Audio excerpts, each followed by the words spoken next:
to is just the exposure of rerun constantly in the United States, all over the world, and every time it gets rerun, we see a spike in sales. So it's been amazing. That's pretty awesome. We've been talking, and we're still talking to Eli Crane of Bottle Breacher, and I know we're talking about your experience on the Shark Tank. Millions of dollars of sales immediately after the show. So not only did you raise capital, but there's how many millions of dollars in just marketing that you get for your business, whether you get a deal or not. I don't know what the actual number is. I've heard that type of exposure would cost you millions of dollars. So one of the sayings that I went into the Shark Tank, and one of my mantras is that 70% of something is worth more than 100% of nothing. Okay. I would have given up 30% of my business, for what I got. And I think that's a mistake that a lot of entrepreneurs and business owners make, is that they don't realize the value of taking on a tactical partner who also can infuse income and capital into your business. They want to keep control over everything, and they want to be 100% owner, and that's great and it's fine. But a lot of the times they're never able to take their business to the next level because of it, and that's why I say they own 100% of nothing. And that's a good thing to say. I remember hearing even Kevin O'Leary say that, he had a problem with his original company that he sold to Mattel, and he brought in another guy to solve that problem, and he gave that guy equity. And as a result, $4 billion later, they were a multi-billion-dollar sale or something like that. So absolutely. I definitely agree with that. So let's kind of switch gears just a little bit and preparing to get onto the show. Not necessarily applying, but what else is going through your head as far as preparing? Questions they might ask, things they may want to know, things that you need to still learn about your own business. What was going through your mind? What was going through my mind is that we were only going to get one shot at this, and I've had a lot of failures in my life. Most of them were because I didn't properly prepare. Most of it was because I took kind of a lackadaisical, I'm going to do this kind of half-assed mentality, and I knew that wasn't going to work on the Shark Tank. So, we knew, nothing's worse than watching the Shark Tank and watching entrepreneurs fumble through their pitch and then not being able to answer questions. So I definitely sought out as many advisors. It had solid reputations that had been there, done that, and had been successful in multiple businesses. And I just had them put me through the pressure cooker. I would bring these guys in, and I would have them grill me and Jen, for hours at a time, asking us any and every question that they could think of, and then we would do it again. Wow. And, that was so important to our success on Shark Tank because, you see about probably 8 or 9 minutes of it on television, but what you don't realize is that me and Jen were in the tank for an hour and 20 minutes getting grilled. So, so you better know your stuff. You better be ready. And that doesn't mean you have to know the answer to every question. These guys understand it. Hell, I was in the Navy at the time. They know that I wasn't some seasoned entrepreneur with, 5 successful businesses and 20 years under my belt. But they knew that we knew what we were talking about. They knew that our sales were solid, and they knew that we weren't going to run from adversity. And I think that's so important because when you do a deal, when you make an investment, only half of that investment should be on the product or the service or the business itself. The other half of that investment and deal should be based on the warm and fuzzy you get on the people behind it. And that's what I wanted the Sharks to understand, that Jen and I had faced a lot of adversity. And when we faced it, we didn't run for the hills. We fought strong, and we had to. After the Shark Tank, we had a 3-month back order. We had, for sure a customer service problem because, we did $1 million in sales in the first week. So you don't go from manufacturing your own product and making 130 units on a good day to having to make 1,500 to 2,000 on the next day and not have any issues. That just doesn't happen. Wow. And so, we were, thankfully as a company, we were able to get through that. We rallied around one another. We thought outside the box. We brought in new innovation, and, we solved the problem. And because of it, we're still in business today. Well said. Eli Crane, owner of the Bottle Breacher. Where can listeners pick it up? Go to bottlebreacher.com. All of our products are right there. They're all made in the USA. We support a lot of veteran nonprofits.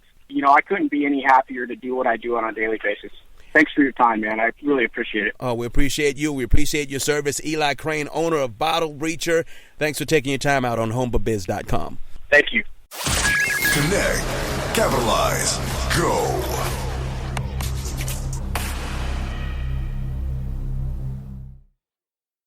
Hi, I'm Eugene Rowe, host of the podcast For Business.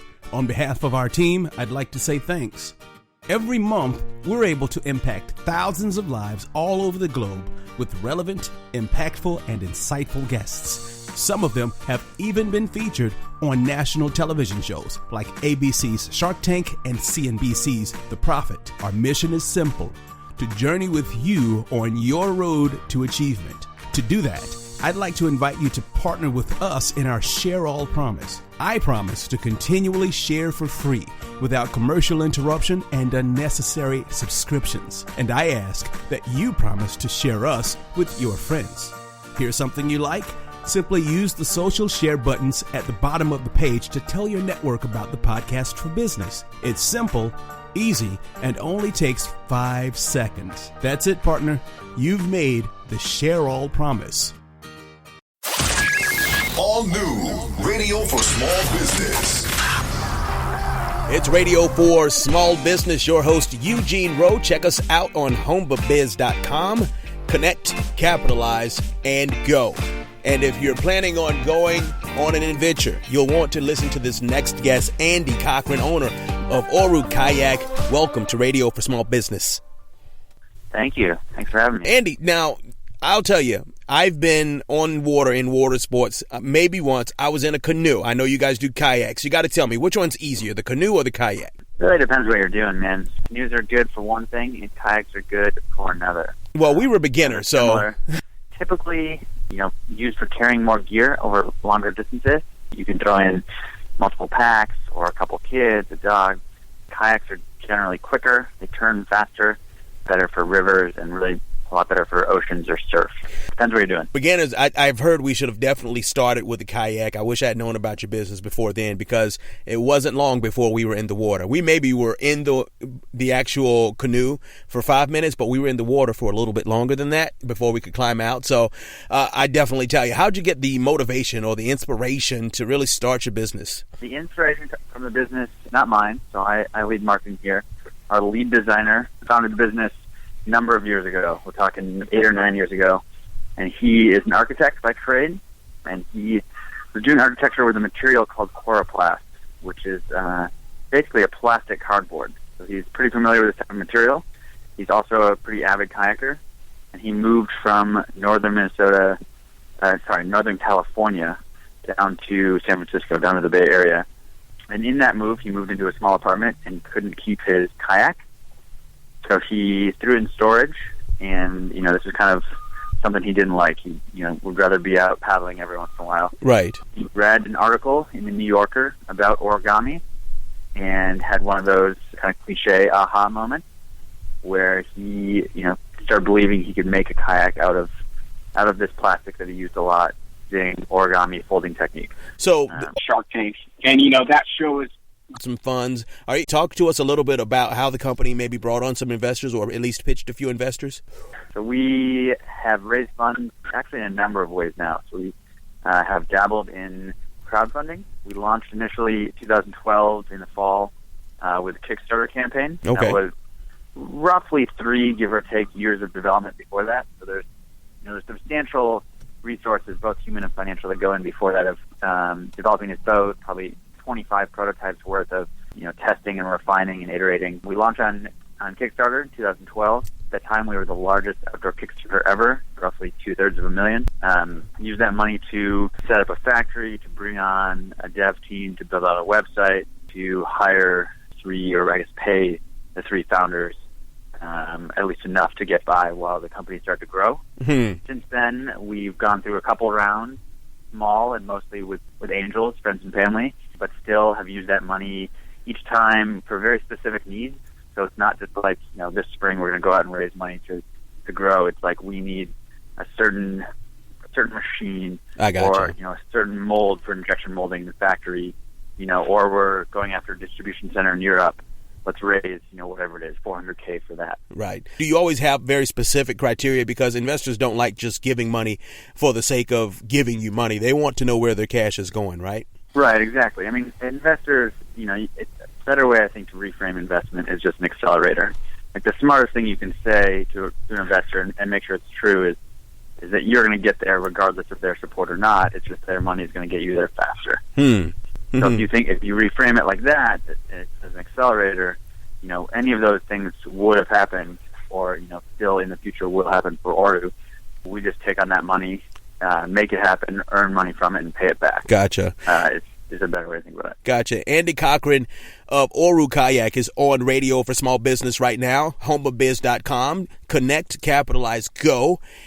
Andy, you mentioned raising funds from friends and family, and by now you've got a little bit of experience. What are some tips that you can give other entrepreneurs who may be thinking about asking Uncle Ted for a few $1,000s? It's a great question. So, like I mentioned to you a bit ago, we've done it through crowdfunding and through angels, and we've also appeared on Shark Tank. That's right. Yes. So we've danced that dance too. The advice I'd give for even asking is to really do your homework and see if you need to ask for it. People are really intrigued by raising money, and here in the Bay we see it a lot. And one of kind of the most salient, the most important piece of advice I've gotten in my career is do not take investment if you don't need it. I think that it's essentially it's giving up control of your company, and not in a selfish, you need everything type of way, but right. Just in having autonomy to make business decisions rapidly without a large board, without investors can dictate some of that is really helpful. And, that's a piece of advice I got and heeded, and it's been important for me and us is to, when we didn't need it, don't take it. So, Andy, most entrepreneurs, they'll say, of course I need money right now. We want a widget or something like that. How do you talk them down off the ledge to help them be real with themselves about whether or not they need to go raise capital? Well, I would explain to them that if their product isn't profitable by itself, then taking money now is only going to put them in a larger problem of how do they work themselves out of that. So it's only going to make you struggle more. You'll be paying that back and trying to stay in the black at the same time, which kind of complicates or almost doubles that problem. So we see most of people around us. It's almost the fastest way to sink yourself is to take on a large investment that you can't pay back. And it seems so intriguing because it's cash up front and you can make moves right now, and you're the new cool kid on the block that raised, such and such amount. But eventually you got to pay the piper, right? Right. So, my methodology is to do small prototyping all the time. So if people are, have really validated their product, that they can execute it, that the market really demands it, and they've done, sufficient testing in that sense through real pilots, getting it in people's hands, selling it in, small exclusive runs, and they know the demand's there, they know they can manufacture it, or they can build it if it's software. Then you can look at yourself, honestly in the eye and say, cool, I'll take investment, I'll accelerate this business to the next step. Okay. But until you've done that due diligence, seems a little risky to me. Stay away from it, right? And not risky in a good way. There's good risk in business decisions, and then there's just dumb risk. I like the way you said it. Andy Cochran, owner of Oru Kayak. What's the website? Give the listeners the website. The website is orukayak.com. That's O-R-U and kayak, which is spelled K-A-Y-A-K.com. Andy Cochran, Oru Kayak. Thanks for taking your time out here on HomeBiz.com.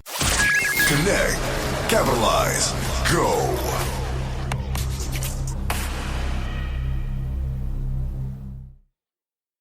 Hi, I'm Eugene Rowe, host of the podcast For Business. On behalf of our team, I'd like to say thanks. Every month, we're able to impact thousands of lives all over the globe with relevant, impactful, and insightful guests. Some of them have even been featured on national television shows like ABC's Shark Tank and CNBC's Seconds. That's it, the Share All Promise. All new Radio for Small Business. It's Radio for Small Business on HomeBiz.com. My next guest is probably the smartest one I've ever talked to, okay? Mark Melney with Melney Connectors. I got to tell you right now, welcome to the show, and you're definitely smarter than me, okay? Yeah, I'm not going to bet on that, but go ahead. I would bet on it. So tell us a little bit about Melney Connectors and the great things that you all do. We are in the essence of an invention company. I started this company about 5-6 years ago. I had this invention in 2007, 2008, patented it, and received our patent in 13 months. So we had an issued patent, which was probably one of the fastest patents, ever. Wow. It was Is that unusual to get a incredible. patent that quick? No, not at all. Matter of fact, in 2010, we went to Boise, Idaho, and we participated in what they call the Tech Launch 7. It was the Entrepreneur of the Year / Inventor of the Year, and we won that contest. When we did, it opened up the door for a lot of things. Looking at our company just as an invention company. Wow. And so the nature of my invention is it's really disruptive. It's the electrical industry has been going on for 60, 70 years doing the same type of connections between their cables and their wires. And you know what that is. This is a Partner, you've made Chinese finger trap, which makes a really excellent contact between the whole surface area of the conductor and the connector, and then radially tightens down on top of it, or radial and linear tightening for our latest devices. And then once those are tightened down on there, you have a hell of a connector. Sorry for that, but that's the way it is. It's okay. So we're talking to Mark Melney with Melney Connectors, a wonderful invention company. You've seen him on ABC Shark Tank. Mark, you mentioned that the current electric industry, basically they're using a piece of metal and some tape. I mean, if I'd known this, I could be rich because half the appliances in my house used to be like that. Okay? So now your connectors, your inventions are revolutionizing the electrical industry. And like you said, it's offering a faster, safer, more cost-effective way to transfer power. Now, as a consumer, what does that mean to me on the consumer side? We are going right now. We're concentrating on our commercial activities. We feel that the best way to enter this marketplace is through the commercial area, because the people that are going to be using it, the electricians, the linemen, these are the guys that really know their products. When it gets into their hands and it's going to be kind of the trickle-down effect, where the professionals are saying, okay, this is the right way to go, and then it's going to go towards the residential and the home market. The very first device, just to give you an idea of the simplicity for making the connector with the Melney connector, as opposed to a standard 4-aught, what I described before, the 4-aught crimp that you have to use these huge, crimpers or whatever to do. My wife, Mary, she made the very first 4-aught connection with a Melney connector, using a pair of pliers, tightening it down and then tightening down the end caps, which allow the insulator to be a part of the connector, so that it literally has a positive rejection of moisture and environment and stuff like that. So that gives you an idea how conductors similar to like your auto battery to start the vehicle, all the way down to a Romex type connector that would be used inside the home. I don't know what you've done electrically, but you know what a wire nut is. By Ideal they're the small nuts that when you put up a fan inside your house, or you put in a light fixture, those little nuts that you take the wires, you stick them inside and you twist them down. Oh, is that what that is? Okay. Yeah, it's a wire. It's known as a wire nut. That's a trademark by Ideal, and there's a trillion of those little guys sold around the world every year, and that's a marketplace that, to me, that's really where we need to be there. That's one of my inventions. In my very first patent was I call it the zap nut, which is zero application pressure, but it literally slides over the top of the conductors, let's say 3 or 4 conductors that you would be tightened together just like you would in a light fixture, and then you would twist about a quarter turn to a half turn twist on my zap nut, and then it collapses the internal workings of the insert, and then boom, it goes around the conductors, and it has a higher pull rate than a standard wire nut. Now, you mentioned that obviously that you want the commercial side on. With that, the professionals are going to be vouching for you. And when you raised capital, right, you took a professional 30-year veteran lineman onto the ABC Shark Tank. Tell us about the process, not necessarily yet of the show, but some of the things that you prepared for to prepare for the questions that you would have to answer. I'll tell you, that's the best part. It is really the best part. I mean, when Shark Tank contacted, first of all, the odd part about this whole thing was that we got contacted by Shark Tank. Wow. It wasn't we were, originally they told us there was 42,000 applicants for season 6. In Boise, I was invited to introduce Robert Herjavec to the Boise Business Convention, so I got to spend actual, some private time with Herjavec, and wow, what a cool guy! He was the original shark that I was, I wanted to partner with because I just, he's kind of a fun kind of a guy. He seems like that on the show, yeah. Yeah, he does, and in real life, he is. He's very. I've read his book, and it was probably one of the best books moving forward for business people to look at. It has more of a serendipity type of hard work, but letting your bliss kind of lead you towards the end. But anyway, I sat and talked with him, and he explained some of the insides of the show that was outstanding. It wasn't 42,000; it was 120,000 applicants. OMG! I know they added. He was explaining that what we were looking at was the actual people that were sending in the emails and sending in all these applications were about 42,000. The 120,000 came from the different cities. These guys, the producers, go out to Chicago, to L.A., to New York, whatever, and they have these casting calls where people will come in and show their inventions. So Herjavec was explaining to us the show has just incredibly gone. It's a wonderful show. Yeah, it is. Oh yeah, they've gone into 20 English-speaking countries now. So, wow. So we get calls literally last week. We got 4 emails from large distributors in India. Wow. Yeah, and I mean, these people want to sell our product, and we've gotten Brunei, we've gotten Australia, New Zealand, all these English-speaking countries that see my product, they want to sell it. So the show has been outstanding. Now, when they first called us, and I said, that's great, I wanted to bring 4 guys with me. The one representative from the Northwest Linemen's College, which is they produce a lot of your power linemen across the locomotive or truck or bus. This is more of here's something I just want to get people's opinion on it. So then I said, let me talk to the boss. I talked to Byron. And, at first he was just, okay, send me one. Let me take a look at it. Gotcha. Yeah. I sent him one. I did the things. And then, after he looked at it and experimented, boom, he wants to invest in the product. And he was so excited about it. He still is. I mean, he's our number one fan. And he's brought all the linemen into that. So that right there, that as an investment goes, it was when he saw it and he's been around it for a long time, boom, he dropped $50,000 into the invention. That says a lot from somebody with that type of experience in the industry, and that brought you a lot of credibility on the show, didn't it?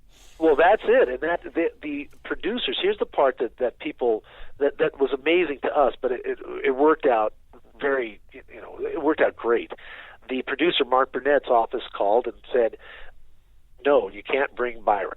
You can only go just the 2 of you, and that's what your finances are for." I said to the producer, I said, "Look, I'll pay for Byron to go. Let's take him. He's it's really important." And then she said, "No, you can't do that." So then I said, "Okay, I have to renege. I have got to, we're not going to be able to make the show." Oh, okay. I know, and at this point, we're down to the very. I mean, they've already got our flights and all this other stuff, and that's when they told us this bad news about Byron. She said that's never happened. We don't you don't get to this stage and then say you're not coming. And especially for the Shark Tank, right? They're like, "Hey, what's going on?" Straight. Yeah, exactly. This is they'd already sent us out papers to our attorney stating that if we make the show, that we would have on media digital advertising the approximation of about $1.6 million worth of media advertising. So it's like saying no to that. Okay, and at that point I said no to her, and I told her this is it. So she said to me, she said, "Why is he so important?" I said, "Look, let's say that you, a producer of a a reality television show, a great show, and me, a half. I hate to say it, but a half-assed piano player who here's a safety item. It's pretty cool. Yeah, and then back at it. I mean, I've got when we first hit first 48 hours, we had 72,000 emails that came in. We had 8.2 million people watch the show according to the stats, and it was. We were in the April season, so it's while it kind of builds up as it goes along. So anyway, after getting all those hits and stuff, it was unanimous that Byron Dunn sold the whole thing. Wow. I mean, as far as I was concerned, when we were sitting there, and I really like the Sharks. I like all of them. Mr. Wonderful's a little bit weird, but Barbara Cochran, she's sitting there, and she looked at us, and she said, "Byron, I give you an A+." I kind of think the two of them had a thing going on there. But anyway, she looked over at Armand, my partner, and she says to him, "Armand, I give you a C." And Armand just kind of said, "What?" And then she looked at me and she says, "Mark," and she shook her head. And I said, "Well, come on, give me something, So it was an amazing thing, and the way it worked out with Byron there, he was able to answer technically any question these guys would have. That helped out a huge bit, didn't it? That helped out. Yes, crazily. It did, because we were out there for almost 2 hours. Wait a minute, it wasn't just the few minutes that I saw you guys on the segment? Yeah. Yeah, well, I'm 2 glad hours, you had him with you. And it was kind of grueling, especially for me, because they're trying to figure out our backgrounds, and the same thing I said to the producer. I don't have a background in electronics. I mean, wow. It's just the way it goes. So hey, Mark, we've been talking to Mark Melney, owner, inventor of Melney Connections, Melney Connectors. Mark, what's your website so that more people can find out about you? It is www.melneykonnectors.com, or easier to me is melney.org. Melney.org. Mark Melney, thank you for taking your time out on homebabiz.com. Thank you very much for reaching out and talking to us. Connect, capitalize, go.